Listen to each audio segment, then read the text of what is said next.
peaceful? I hope. I don't know. Oh my god!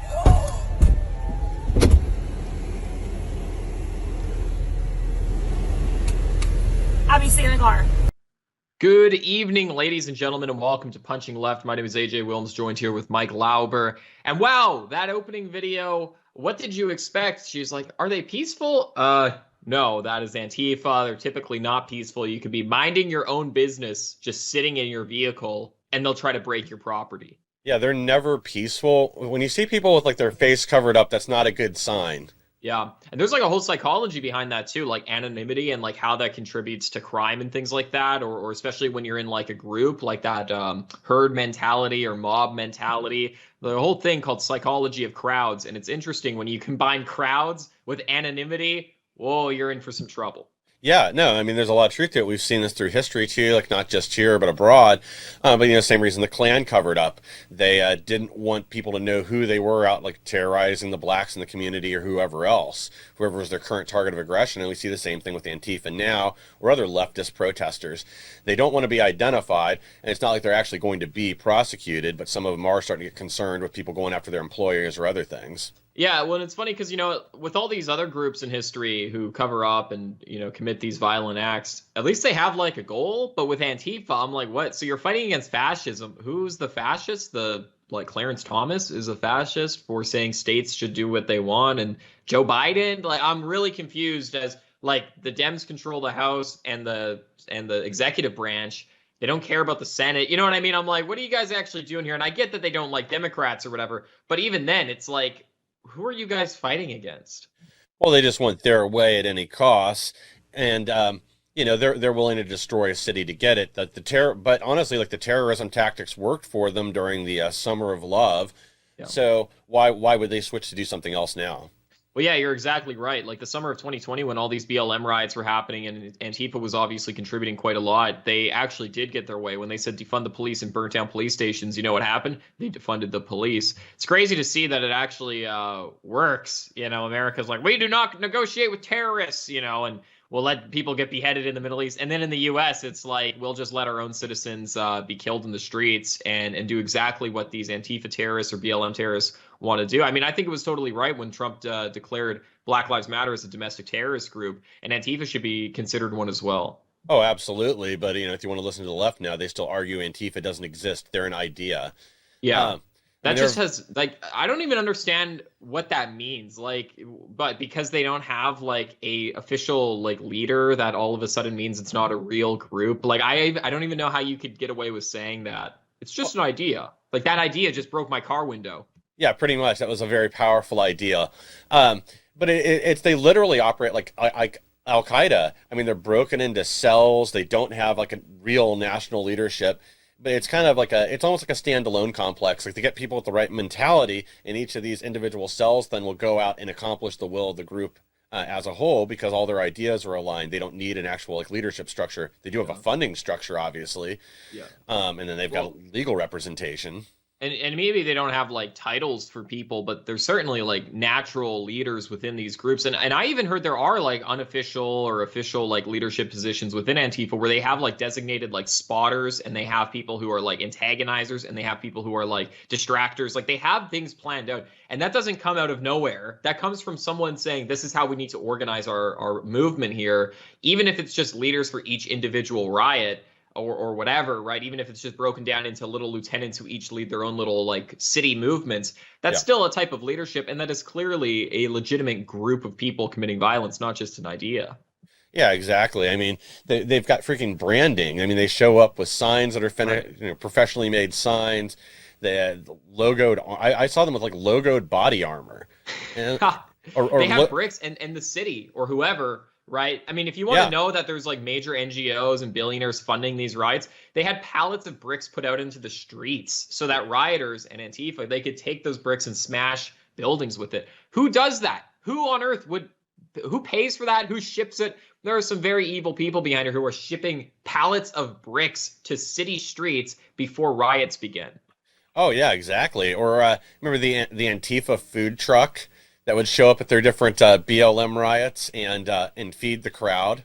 I had not heard of that, but I'm. Oh yeah.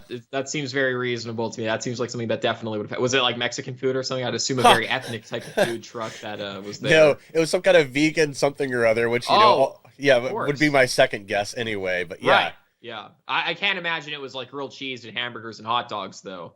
no, probably not. It was grilled tofu on gluten-free organic bread, and only the best of the best for the Antifa rioters. What miserable people! My goodness. Well, they're getting worse and worse, though. So we had, as I'm sure everybody's seen, the shooting multiple shootings, but the big one was in Chicago yesterday with this Crimo.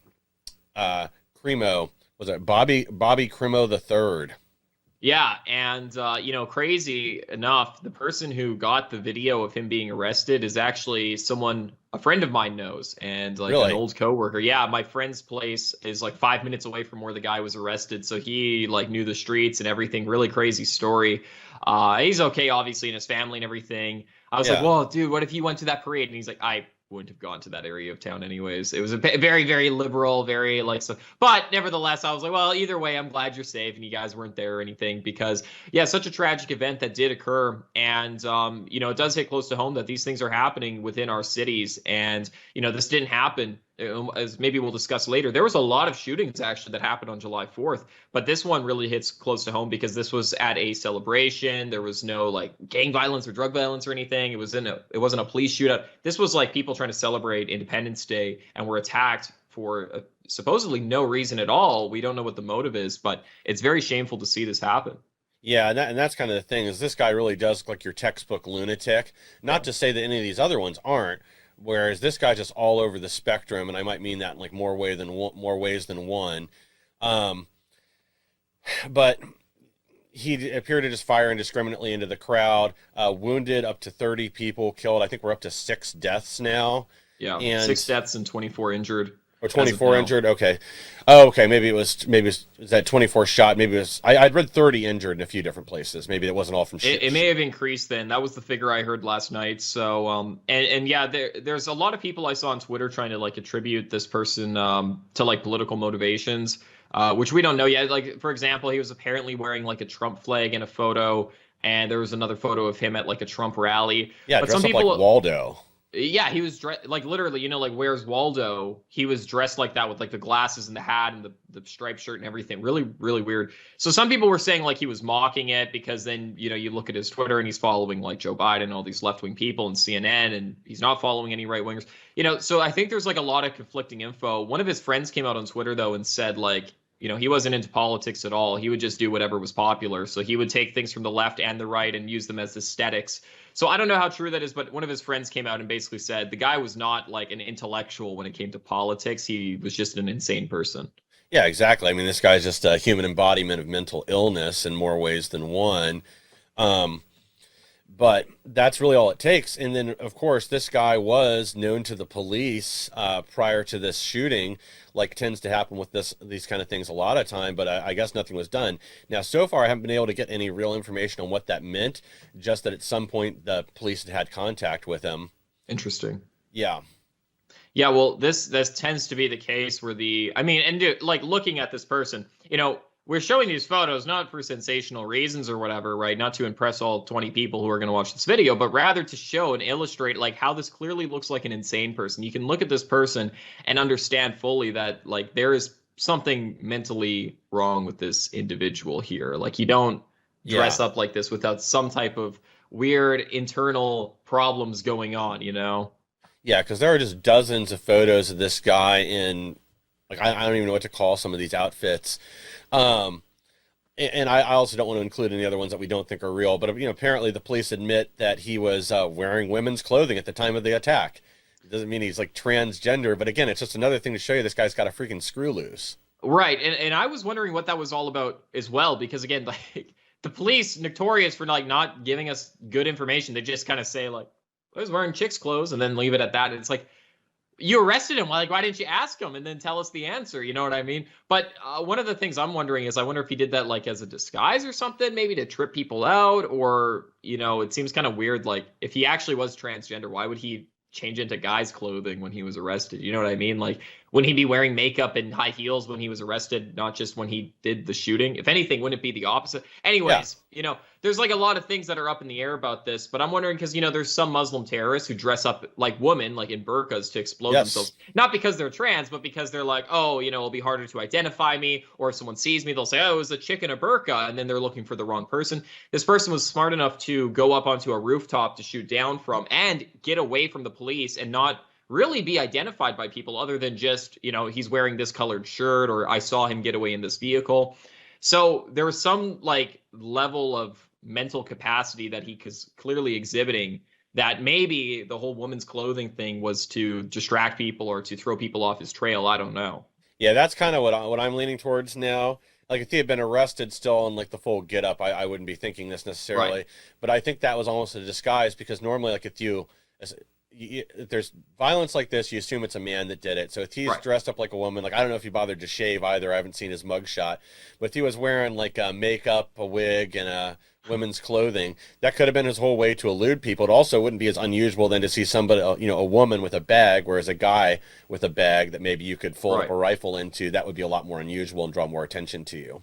Yeah, that's a good point as well. So, and I'm trying to find that photo of him actually being arrested because can't you see his face a little bit? I think he was shaved. But at the end of the day, I mean, he is like cleanly shaven and has long hair in that photo. And he's very light too. There was a police report that showed that he was like 120 pounds. So this guy could definitely like pass as a girl. So I don't know. Maybe that was like what he was trying to do. But the first thing I noticed is when I saw that arrest photo, the photo we had on the last slide of him on the ground. The very first thing that I thought was that, hey, this guy isn't wearing the same clothes. He changed clothes. Was that deliberate? That's what I thought. Like he quickly changed clothes to evade police more. But I don't know. This and the other thing too that we have to mention is he had on his YouTube account, there was these videos being uploaded, and one of them was him walking down the street where this shooting actually took place. So some people are thinking that this was premeditated because this video was uploaded almost a year before yesterday, a year before the event took place. So people are wondering, was this really premeditated? Was he looking at the street for like over a year planning things? And again, we know that he was up on top of a rooftop shooting down. We know that he was able to evade police. This is something that rarely happens with these mass shooters. You think of people even like the New Zealand shooter. He was caught during the act. All these school shooters usually caught during the act. So again, like I don't know how much this person may have planned this event out. And if he did plan it for so long, why would he target this event? What was the motive behind this? There's a lot of questions here.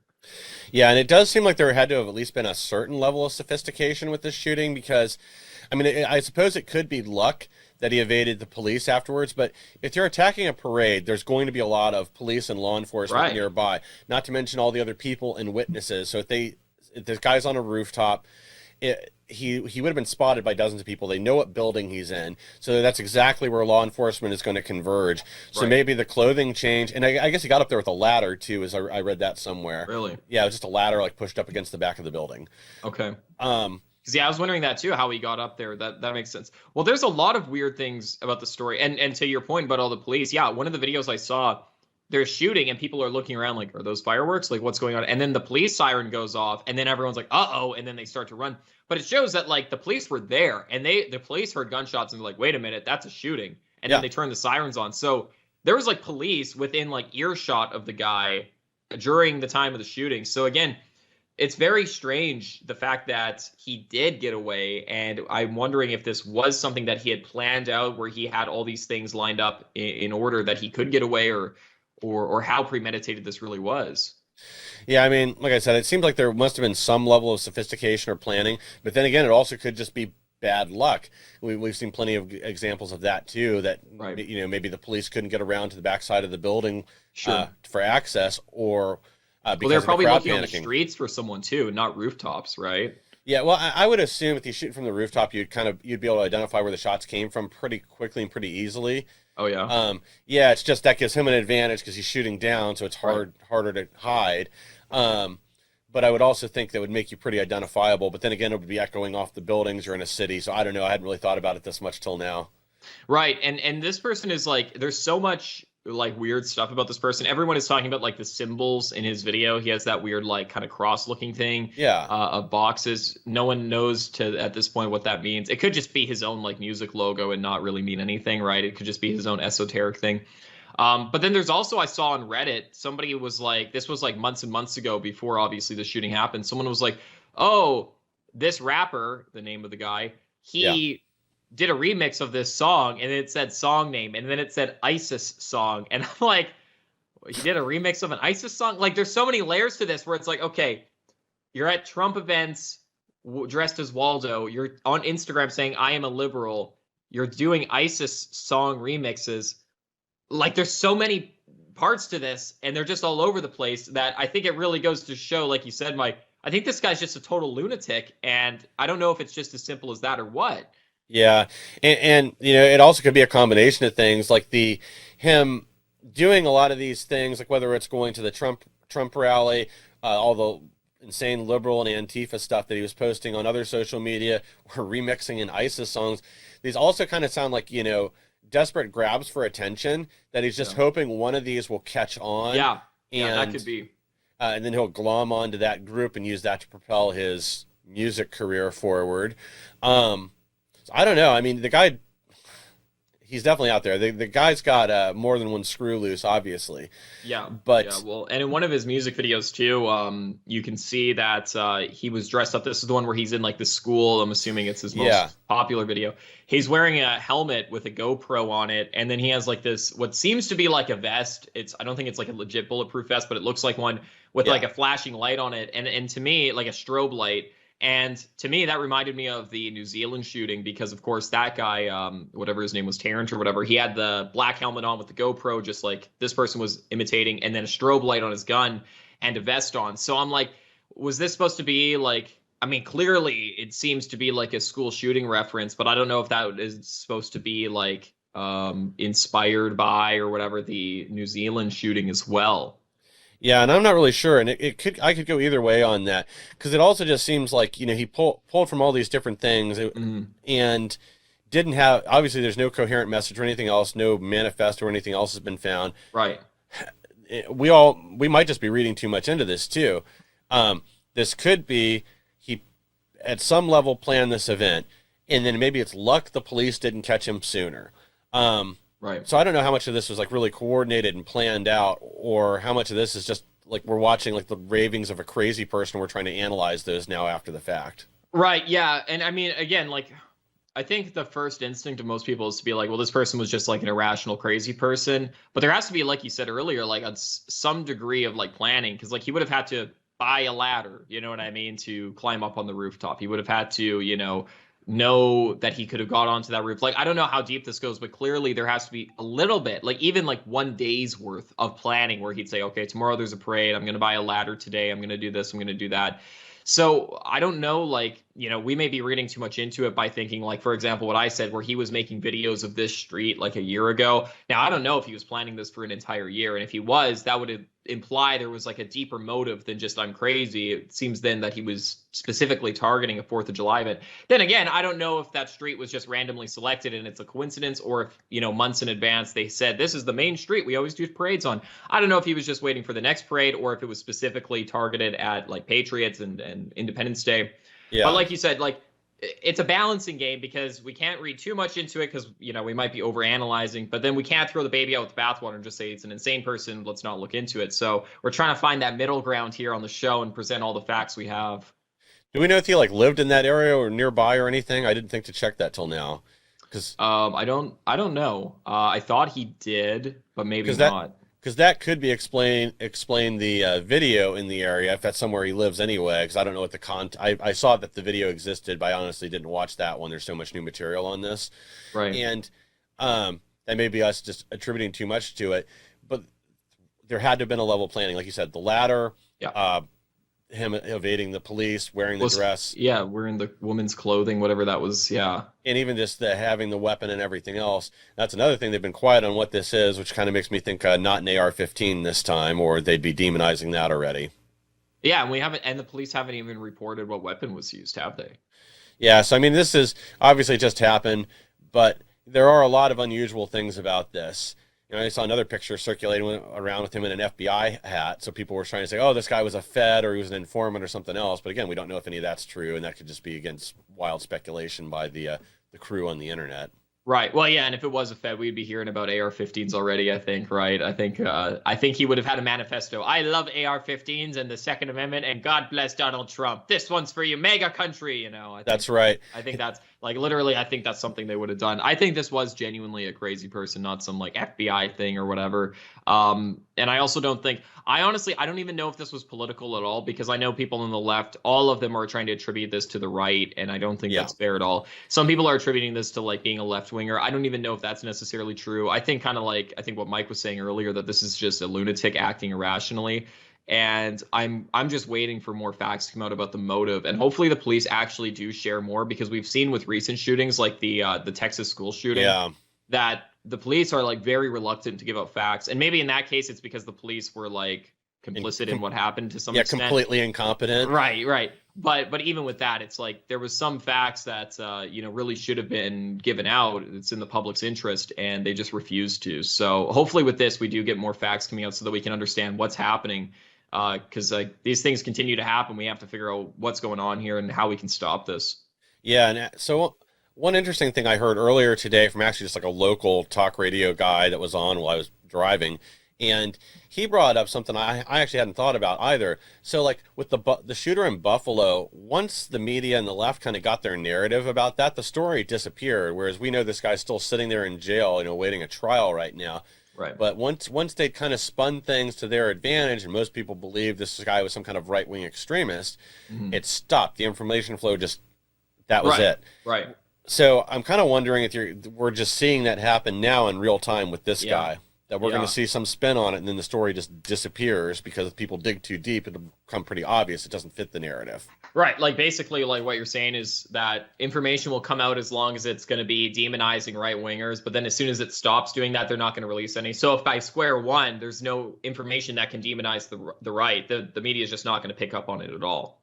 Yeah, exactly. Then the focus will shift to they'll blame the Supreme Court's recent decisions, and they're going to blame the usual straight white men.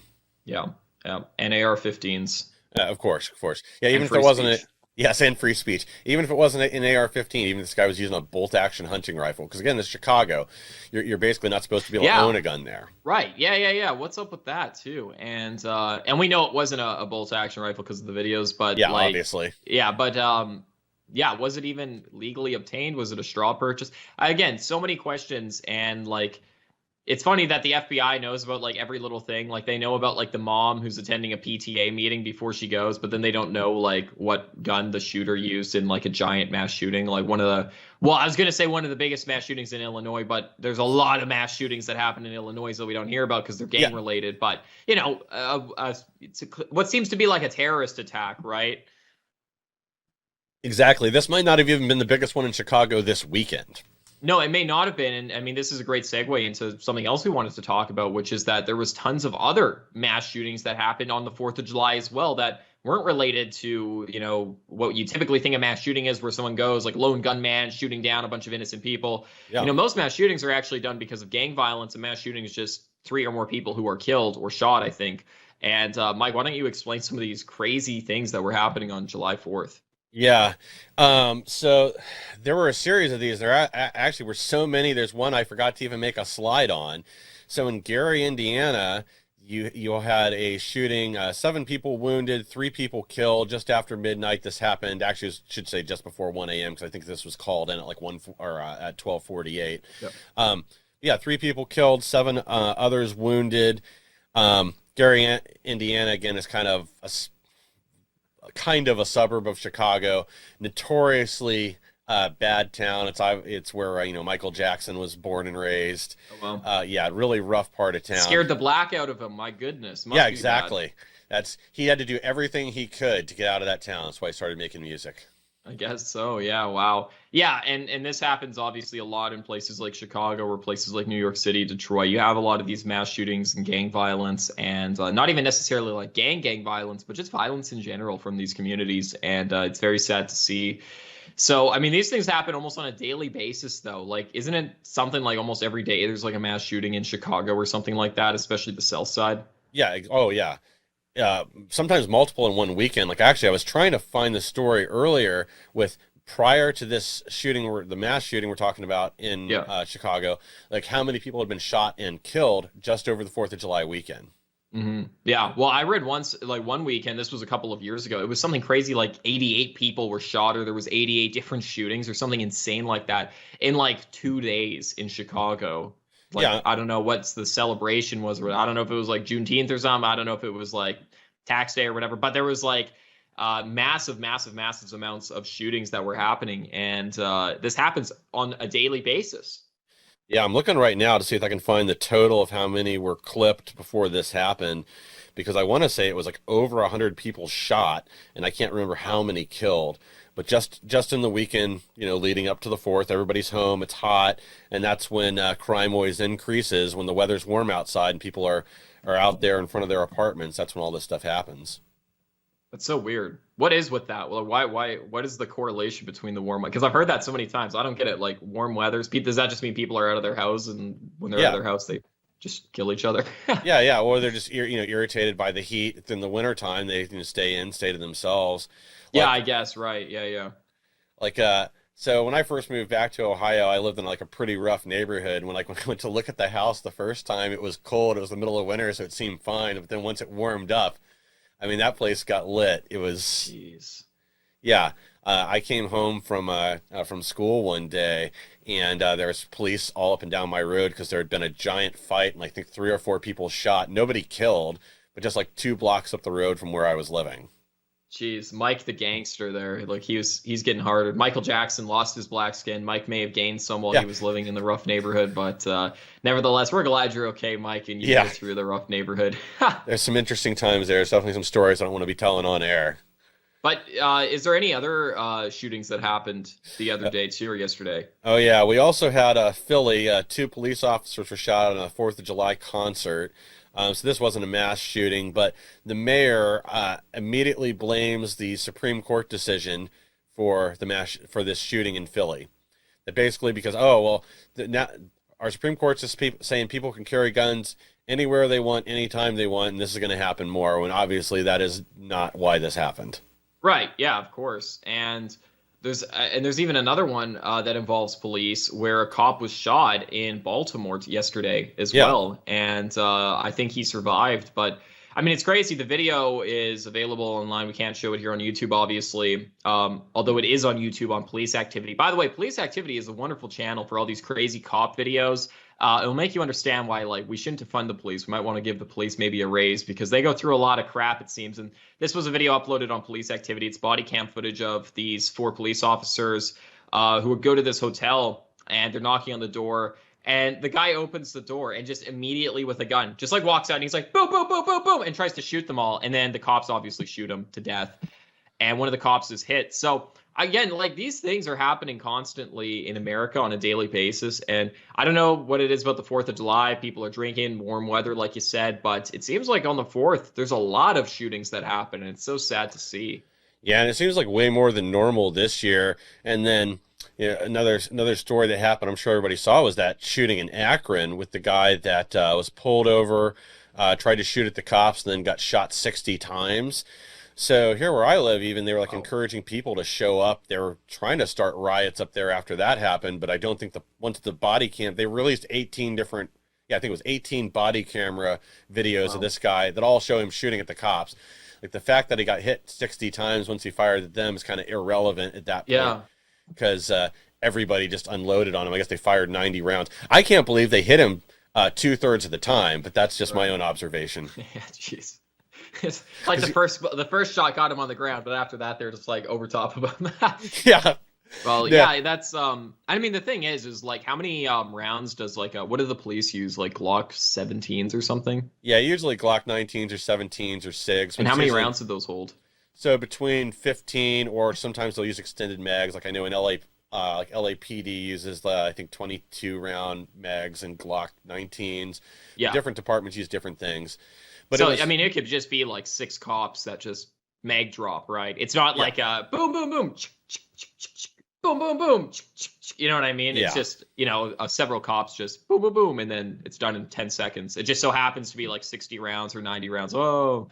Well, yeah, like this shooting is only a few seconds from when he fires to when they end. But when you have 18 police officers firing back at one person, everybody's firing 3 or 4 rounds, and it heads up real fast. Of course, right? Yeah, and you don't really need to treat these murderers with all this respect and stuff. Like I saw this one video of this dude who was wrestling with a cop, and he's trying to take his taser, and then he takes the cop's taser and points at the cop, and then the cop shoots him, and everyone's like, bro, what are you doing? Like, the taser's non-lethal. That's why you have it. So you shoot him after he has a lethal. And then I saw someone reply, which I thought was a very brilliant response. And it's like, police are not obligated to enter into like a gentleman's duel where you guys are faced with the same amount of force. Like the whole point of cops having tasers and batons and pepper spray and guns are that they have more force over you than you have, right? So that if you escalate things, that they have like the upper hand still. So yeah, if you take a taser from a cop, you're going to get shot. If you try to punch a cop, you're probably going to get tased. Like there's a linear progression of force, but the cops are always going to be one step ahead. Yeah, exactly. They in most areas they operate what they call a force matrix, use of force matrix. So depending on what the suspect is doing, that determines what you can how you can respond. But police are always one step ahead. Right. So, and unfortunately, like the reason they have a taser and mace and other things is so there's a step between, you know, a headlock and lethal force.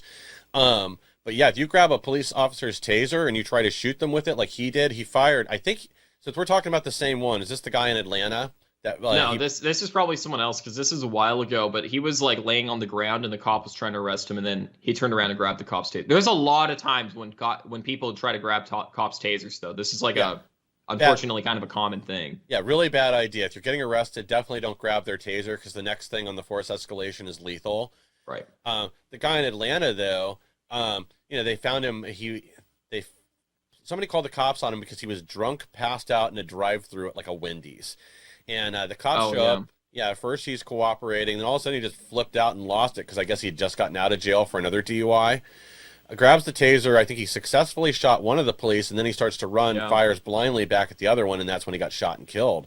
Yeah. But yeah, I mean, if you have a cop unconscious, subdued, then they have access to your weapon, which means it's a lethal situation. So they have to respond with lethal force. Yeah, and the thing is like, if you just cooperate with the cops, you don't get shot. Like, there's not really any situations. I mean, maybe very, very rarely, but there's really not any situations where, like, you're like, hello, officer, how can I help you? Oh, sorry, man, I got to arrest you because of this, this, or this. And you're like, oh, okay, like, go ahead, take me to jail. Like, there's a very, very low chance you're going to get, like, shot and killed or tased or anything like that.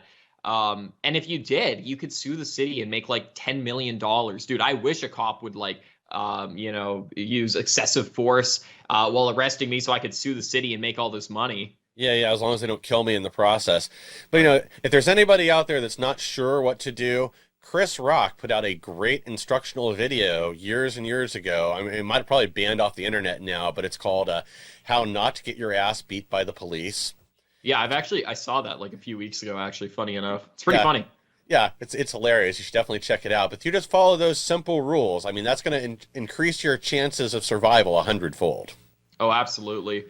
So not all the news is about shootings, though. We do have some more crazy news, like Dr. Fauci, our favorite doctor in the United States, who said we need to give $500,000 to monkeys to turn them transgender. Yes. So they spent $500,000 injecting monkeys with hormones because they wanted to study HIV transmission.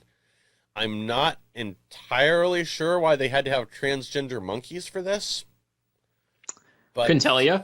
No.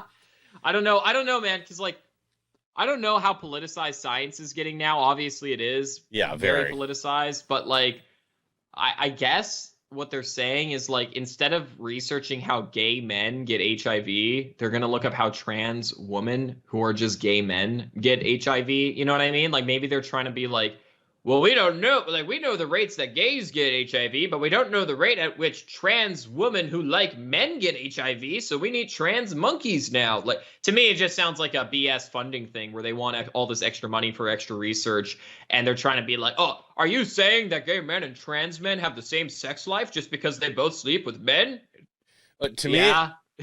To me, this just sounds like somebody trying to like scam for a government grant. Right. And, you know, they're like, okay, what's the most ridiculous thing we can get away with on our application? Oh, I know. We need to create transgender monkeys so we can study why trans men get HIV at such a high rate. It's crazy, man. It's crazy what kind of world we live in. And Well, it's kind of like with the police where it's like just don't like resist arrest and you won't get hurt. It's like with HIV, it's like don't sleep around and you won't get AIDS. I don't need a bunch of monkey research, especially transgender $500,000 paid for by tax money research to prove that. yeah, and just to top it all off, it's not like these monkeys asked to be transgender. We forced them to be, which is even worse. Forced transitioning, which we're going to be doing to children in the U.S. soon enough. We've seen a lot of that. But on the inverse of that, we also have people like Ron DeSantis who are trying to defend our children from being forcefully transitioned into little girls who are boys or vice versa. Mike, what is Mr. DeSantis up to nowadays? Yeah, well, Florida man wins again. Fresh off many other victories, they have now signed their new curriculum into law. So they are going to teach actual American history and actual history of like communist nations, all the oppression, the death camps, the everything, the whole 9 yards. Yeah, and that's important because, when you grow up in school, like when I was in school, I learned obviously about like the Holocaust and I learned about the Native American genocide, right? Where the Europeans came and slaughtered all the Native Americans. And, we learn about these things, or maybe even the Rwandan genocide.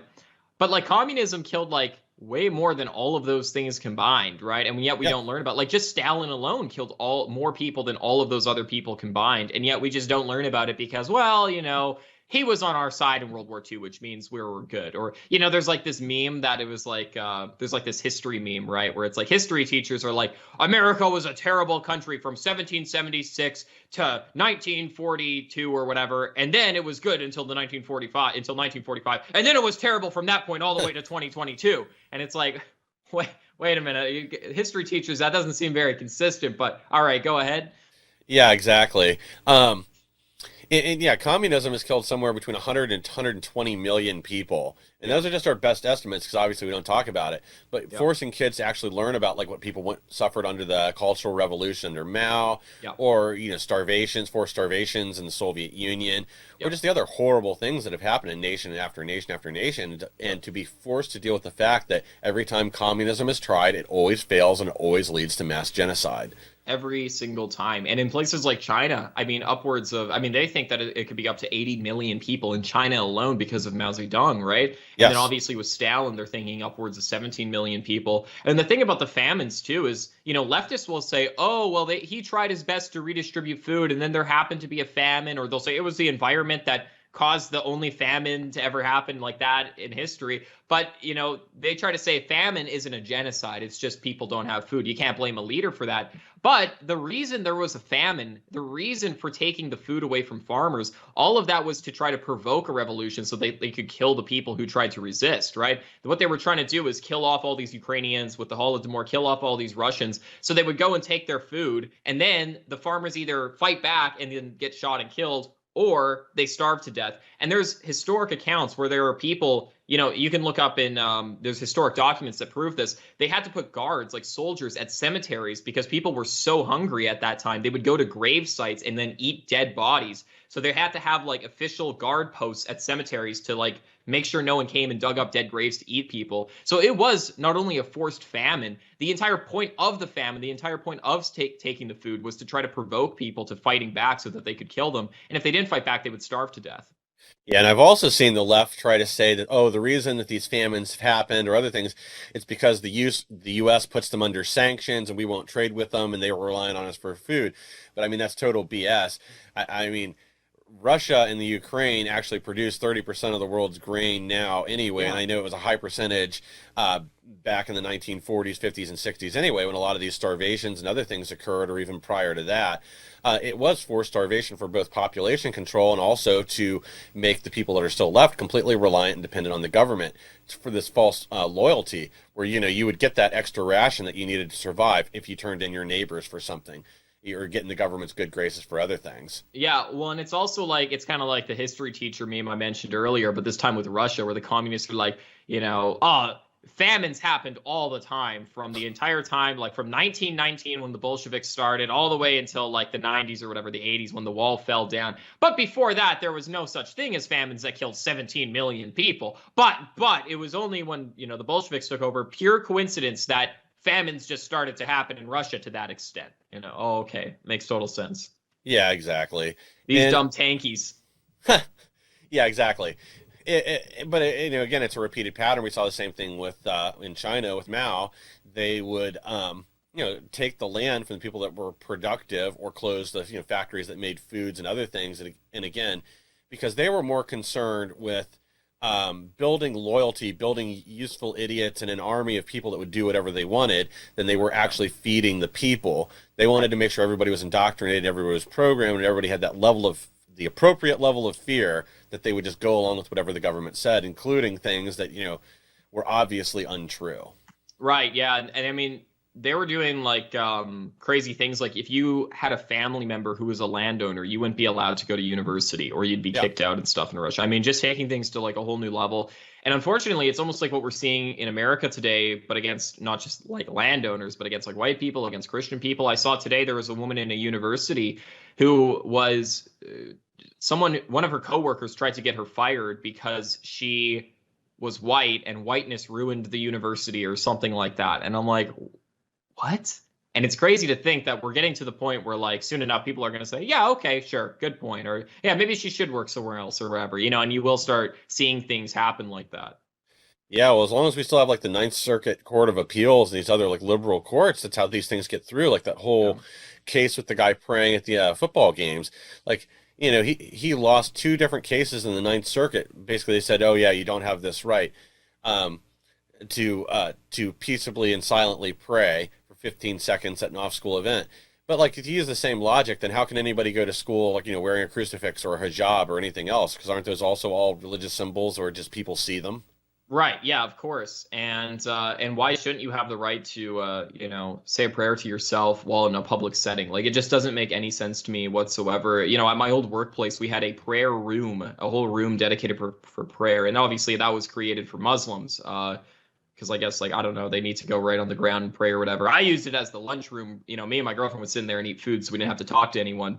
So I like the prayer room. But it's like, we clearly understand that people have a right to practice their religion. Even in the workplace, they're willing to accommodate this. So the idea that someone can't silently pray to themselves in a public place or whatever, that's somehow illegal, that's absolutely ridiculous. No, I mean, they don't want any Christian prayer symbolism or anything like that, or even any Jewish prayer symbolism.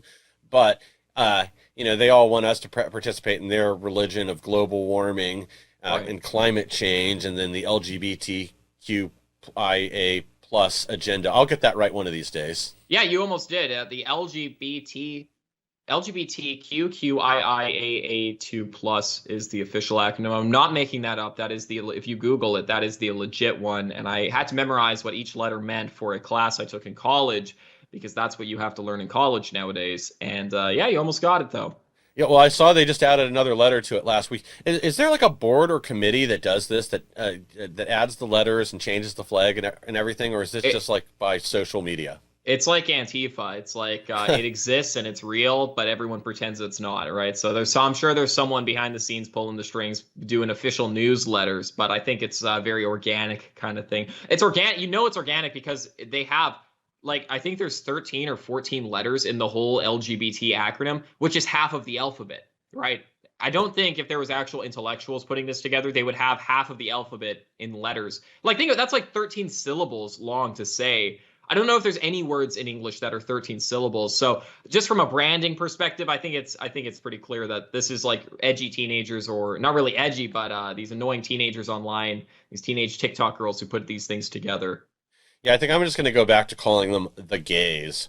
The gay, yeah, and it literally has less letters just to say, or non-straight or whatever, or gays, or any of that. It's less letters, less syllables, faster to say than the whole acronym. Yeah, exactly. But I think I can at least get away with that one without getting pulled off YouTube. So exactly. Well, if there was any thought that somehow the Biden administration was going to pull us out of this giant mess we're in, I think they eliminated that possibility over the weekend. This is from yesterday. America is a nation that can be defined in a single word. I was going to excuse me. I love Kamala's face on that. Oh, I know. And, I mean, the brainworms are just getting worse and worse. This comes off of last week. He was caught with cue cards that told him like when to take a seat, when to stand, what reporters to talk to, what to stay. I mean, these are like instructions. And these are real. Yeah. These are 100% real. This isn't photoshopped here. No, yeah, this is apparently what happens, and this isn't the first time we've gotten a glimpse of this. There have been scenes before where it had like, you know, not just his speech on the teleprompter, but like who to call on, what question to ask, that kind of stuff. And it's crazy because we call like Putin a dictator and like Bashar al-Assad a dictator and stuff, and it's like they are not told speak to this journalist and ask this question and get this answer and stuff, you know, because you know these journalists are briefed before they go in, right? If Biden is being told by his handler, speak to this person, it's not like that's a random person that they just randomly selected. They went to that journalist and said, hey, you know, Biden's going to ask for a question. We want you to ask this, okay? And if you do that, we'll let you into the press room more and we'll give you more responsibilities and privileges, yada, yada, yada. We'll help your career. So it's a mutually beneficial thing. But to pretend that we have like a free press, to pretend that we have like a president who thinks for himself and this is like a legitimate democracy, you know, legitimate democracy, look at the 2020 election. We can't talk about it on YouTube, but even looking past that and you look at the actions of Joe Biden, I mean, the card, literally one of the very first things it says on there is you, in all capital letters, take, in all capital letters again, your seat. Like Biden needs to be told, hey, Biden, you have to take your seat. Don't take that person's seat. But this is the actual state that we're in. And again, this isn't a joke. This isn't like not real. This is 100% legitimate. And some intern actually probably was thinking, I actually have to write you take your seat because last time he didn't take his seat. He took someone else's. Like he just sat on the floor. Like I have to be that specific. My goodness. Or maybe that was one of the times where he just wandered off stage in the wrong direction. You know, the Secret Service, whoever else, had to push him back. Which he's done. Or that time at the White House when he just starts walking on the grass and the Secret Service is like, what are you doing? Yeah, and again, like, or where he shakes hands with the ghost after giving the speech. I mean, there's just so many examples of this. You know, the media like to like portray like Trump as an idiot or like a feeble old man. Right. You know, he'd have trouble like walking up the stairs to the airplane or you know, misstep somewhere, not even fall down or fall off his bike or do any of the other dumb things we've seen Biden do over and over again. And they're literally out there like, oh, is this a sign that Trump has Alzheimer's? And that's the news for the next 3 days. They play the same, you know, garbage game with George W. Bush too. You know, he's an illiterate moron rube that shouldn't be in office. I know, and he had, I mean, the Bushism or whatever they call it was like, you know, it wasn't great, but like it's not nearly as bad as what Biden is doing. Yeah, the Bushisms, like in reality, it's just an inability to speak publicly, to misspeak all the time, and you know, you do want a leader that can convey their message and communicate clearly, but it's not the number one quality. You know, you want somebody that's also capable of planning, leading, and knows how to delegate responsibility. Saying words like, you know, out loud, unlike Biden can do, where he's like, America's blah, blah, blah, blah. It's like, even Kamala is looking at him like, what on earth are you trying to say, dude? Yeah, she's probably wondering if he just had a stroke and she's going to have to step up to run the country now. I bet you she's planned so many times what she would say if she was like, if Joe Biden, she probably has a speech written like, we miss Mr. Biden, President Biden so much, and I am reluctant to have to take over his task, but willing to step up. Like she probably has a whole speech prepared and everything. It's like, even, this is terrible, but like Ted Cruz, someone posted on Twitter, some lefty, every single time there's a mass shooting, Ted Cruz or whoever runs his Twitter, they copy and paste the exact same message, but just change the city. So it's like me and Heidi's hearts go out to the victims of the recent shooting and then it's like whatever name. And then like the next two paragraphs are literally the exact same. And I'm like, these politicians are so disingenuous. They copy and paste things. They have other people who write their speeches and all their tweets and all their sayings. And anyways, I think Kamala is sitting there planning to be president, and she has already all of her speeches written out, and she has all the different speeches for all the different ways Biden died. Oh, I feel terrible that Biden died in a bicycle accident when he fell off. Wouldn't that be hilarious? Biden fell off and he just died. Yeah, well, I saw a motorcycle dealership that wanted to donate a motorcycle to him to make sure the next crash was a little more effective. That's pretty funny. And, you know, as bad as it sounds, wishing someone would die, it is kind of funny, at least to me, the idea that if like we actually heard on CNN, like that when Biden fell on the bike, he just like He just died. Like, he just hit his head and he's gone. Like I can't imagine like Anderson Cooper being like, and Joseph Biden, 46th president of the United States, has died from falling off of a bicycle in Maine or whatever. Yeah, in a tragic bicycle accident. That like, and it's like totally like an act of God. Like, he was just riding and then he's like, oh, you know, it wasn't like someone pushed him or like he hit a rock or something. He was just stopping and then bloop, fell over. I'm just still surprised he's not on a bike with training wheels on it, but that's just me. He should be, because clearly he can't ride a regular one. No, I'm trying. That'll probably be the last time we get a photo of him on a bike from now on. It's just gonna be in the cars, not driving. Exactly, and I mean, he can't walk up the stairs of airplanes either. We've seen the ones of him tripping up and tripping down airplane stairs as well. At least twice now. Yeah. Yeah, because I know it just happened again a week or so ago, a little before he fell off the bike. And not to mention, the speaking gibberish. But honestly, Kamala Harris isn't much better. If she gives speak where it's like a predictive text indicators writing what she says.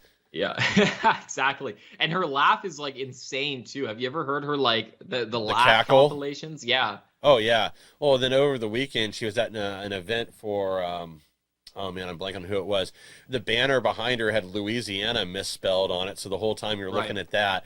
And it's funny, is like I didn't notice that it was misspelled to begin with. I just kept looking at the word, like something isn't right about that. Yeah. And then later in the day, is when I saw the headline.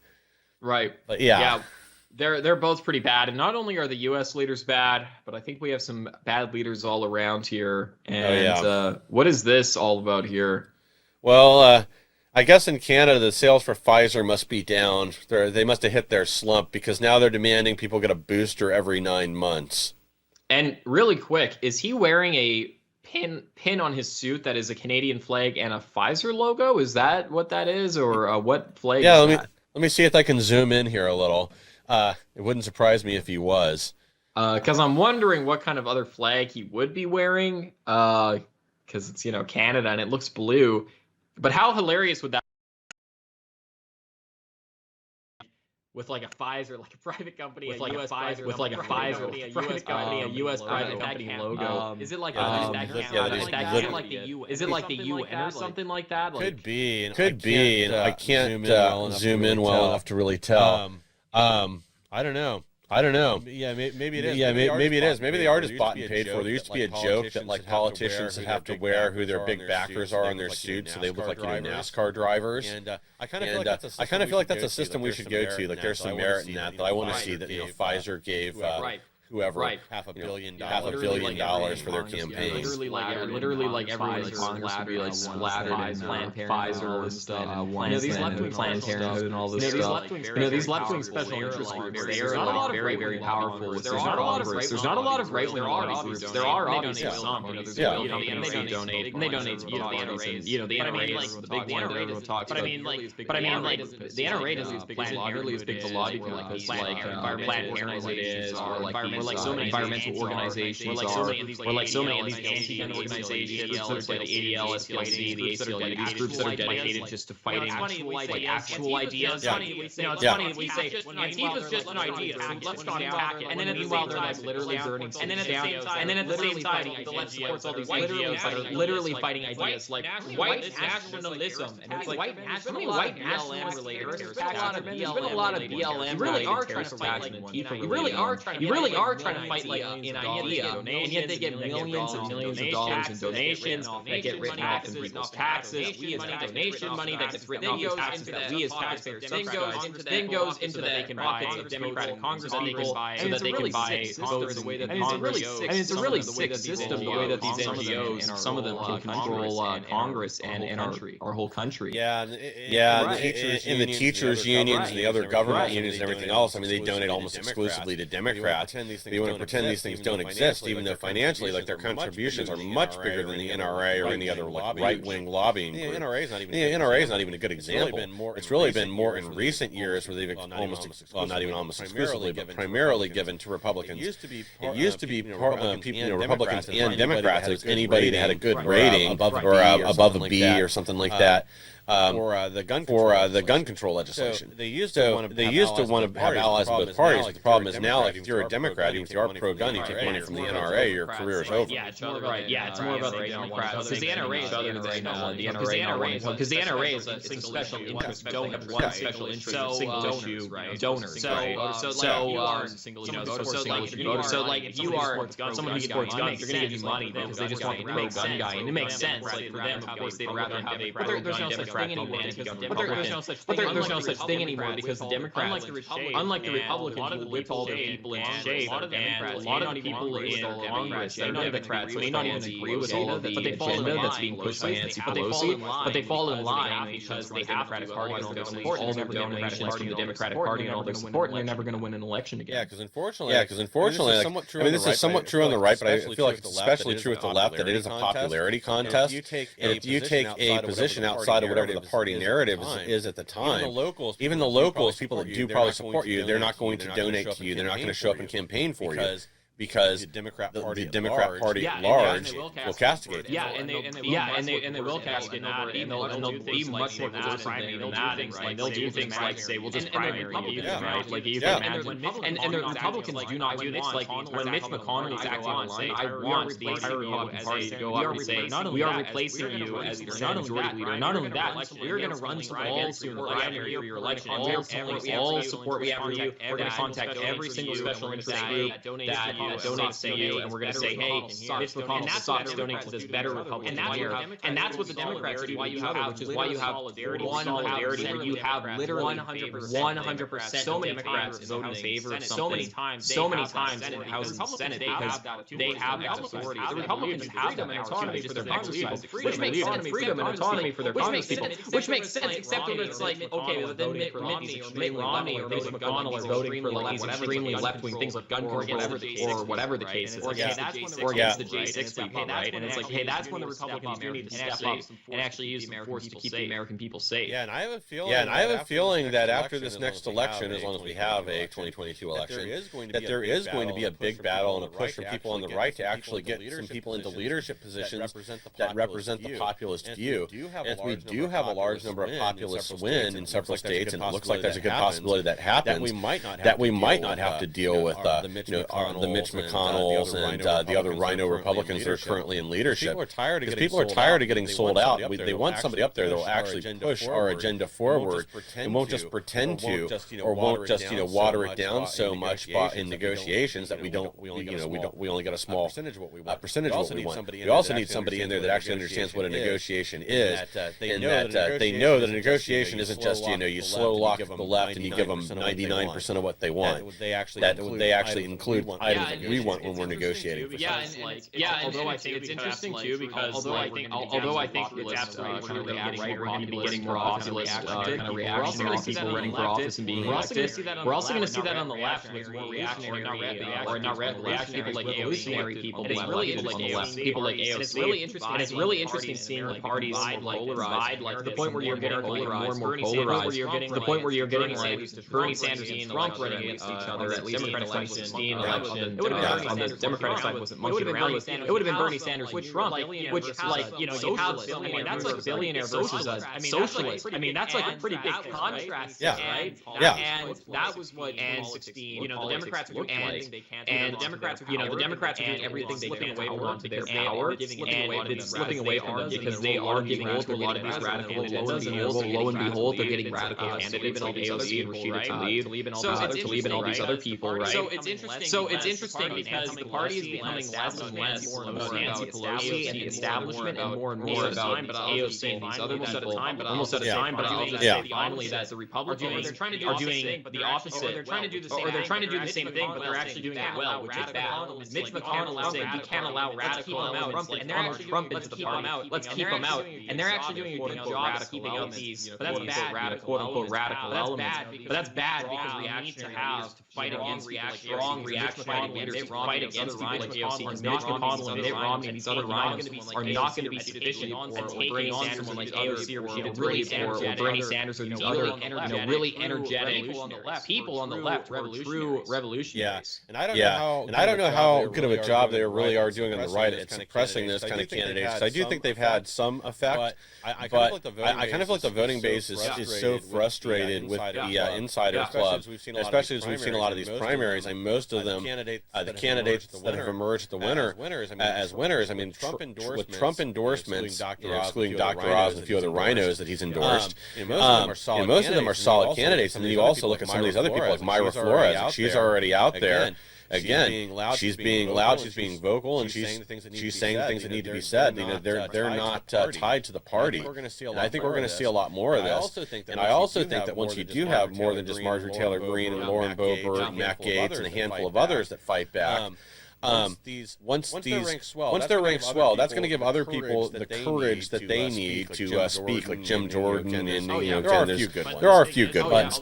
But I how many times try so hard to express their voices? Like how many times have Republicans gone after Marjorie Taylor Greene? Far more times than Democrats have gone after AOC or Rashida Tlaib or Ilhan Omar. Yeah, exactly. And that's I mean, again, we've said this over and over again. But there's so many rhino Republicans, like your Mitt Romneys and Lisa Murkowski, whoever else. The second the right does something that they don't like, they rush to CNN and MSNBC to go throw the entire party on the bus, under the bus, and say, "Oh no, they're a bunch of racist, sexist, bigot, homophobes." We can't be like this. This isn't the way forward. I mean, look at Liz Cheney right now. This lady's delusional. What's she pulling at? It's like under 20% in her own primary, but she's out there saying she's going to run for president to prevent Trump from running. Yeah. She said that over the weekend. She said that over the weekend that she would run if Trump. There was a rumor that Trump was going to confirm yesterday that he was going to run for office again. And her statement to that was, well, if he does, I'm going to run too, because somebody has to save the Republican Party. Totally. Liz Cheney will save the Republican Party by turning it to the 2016 Democratic Party. That's how we save America. I heard somebody say just on that closing note that it would be much better if Trump did announce because I heard that rumor as well. But it'd be better if he announced on January 6th. I think that would be very awesome. I think that would be very awesome. I hope Trump does do that.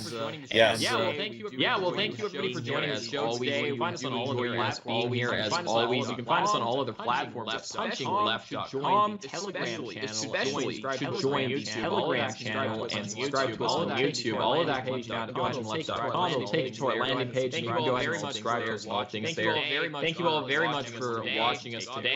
God bless each and every one of you guys, and take care. Thanks again. We'll see everybody soon.